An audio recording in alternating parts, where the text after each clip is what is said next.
Yes, Mr. Folley, there's a challenge with whooping cough for some kids this year at the high school. Is that right? Yes, there's a new state law that requires that every student in 9 through 12 for the high school have received the whooping cough vaccine for this year. Initially, the law was that they couldn't enroll to the school year on our first day of classes on August 8th unless they had the vaccine. Sure. There was a 30-day extension to that to the school district because a lot of parents hadn't gotten the vaccine.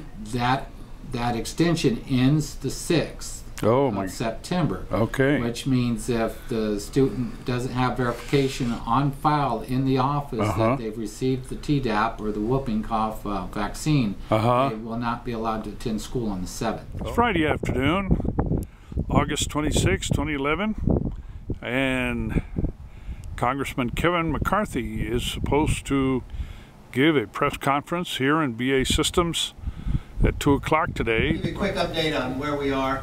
I know everybody says we're out of session. Technically, we're not out of session. We still go in and gavel every day, and that's only for the fact that it won't allow the president to make any recess appointments. We think there should always be a check and balance. So technically, we stay in session. We'll be back in about the second week of September. The whole focus will be on job creation, which I think what Congress should focus on. But the one thing is, government doesn't create jobs; it only kind of holds them back.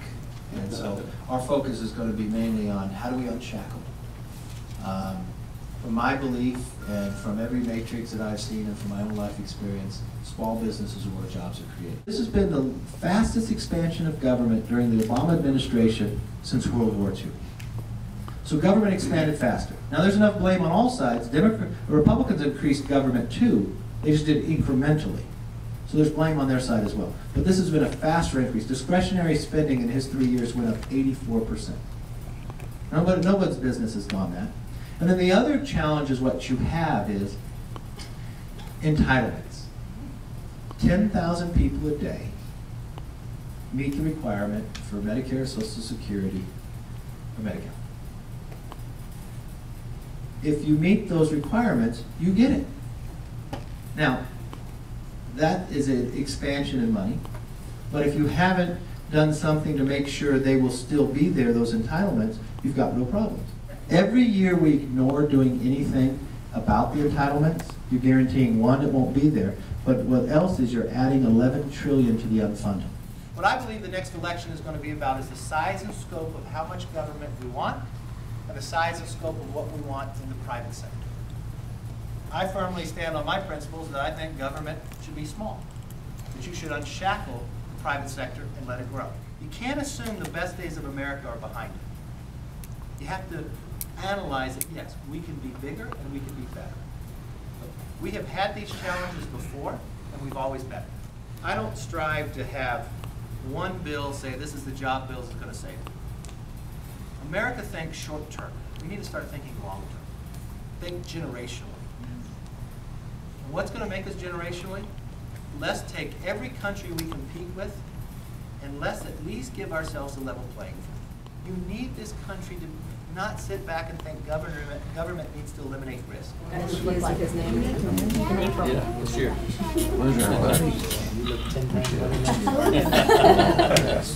So what got you to, were you in the draft? No, I enlisted. Who we have with us today is Robert Ted Sutherland. And what we're going to present to him today is from a very grateful nation. Maybe it's late in coming, but one thing I have found. He served in World War II, and it's been said it's been the greatest generation that this country has ever found.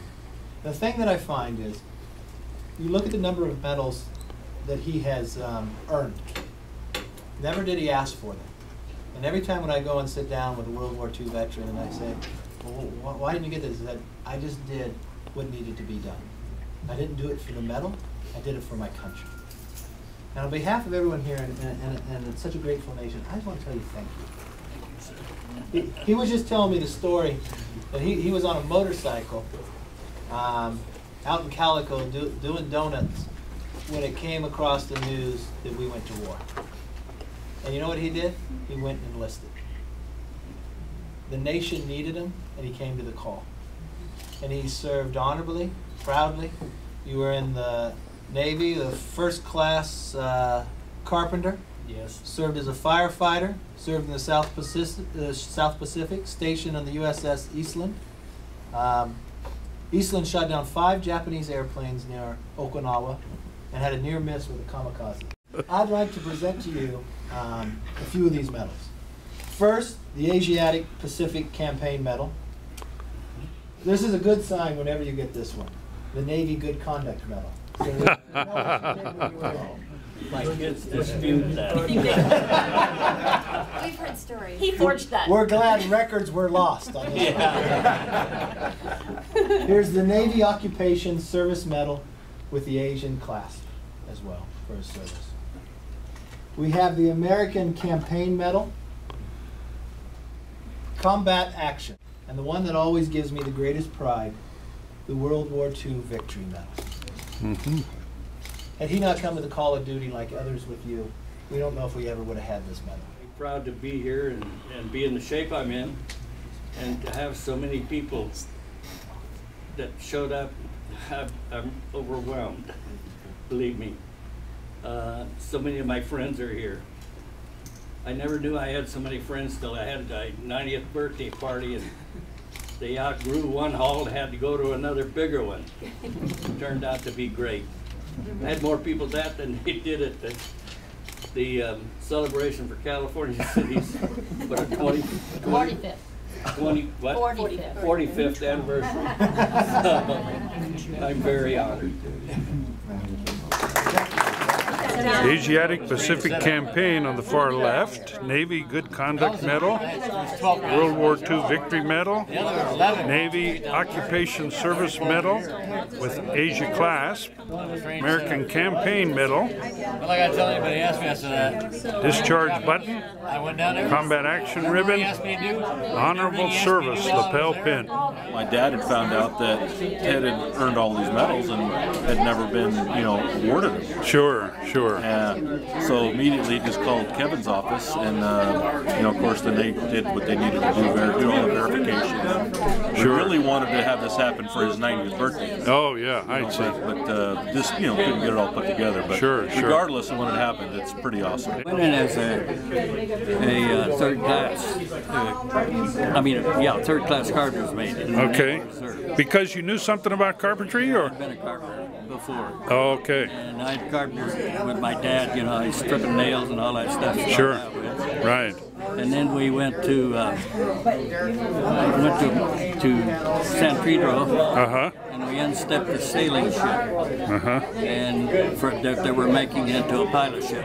And after that, they sent me to Astoria, Oregon. And I caught a ship, a Liberty ship, went over to New Caledonia. I was on an air station for PBYs for 2 years. And on a rescue boat as a rescue portion and a firefighter. And I came back, caught the ship that I was on now, the UKI-163 USS Eastland, attack transport. We carried 1,500 troops and their equipment. We had 20 boats on deck. Sure. And put them on the beach. And we went to the Philippines, Camarata, Okinawa. Sure. And all these places. Yeah. In the Asian Gulf, a portion of it. Yeah. And it was very interesting. Yeah. We got our planes off of Okinawa. Camarata and Okinawa. So we got our Nimbus. We went on for a while. We had to come back because of the sprung shaft from a kamikaze. We got 5 airplanes. So some of the other guys got it. We never lost the ship, but one was hitting the bow. Pretty much. We're very lucky. Sure. I was blessed all through the service. Well, when they're coming at you, you don't have nothing to do until something happens. It's kind of scary. I'm sure it is. Yeah, for sure. Then we come back to the States, went into Mare Island, had the shaft fixed. I was there BE day. And then we went from there, the ship repaired, and he put us on the occupation of Japan. We took troops into Japan on Hokkaido. And then I come back and mustered out.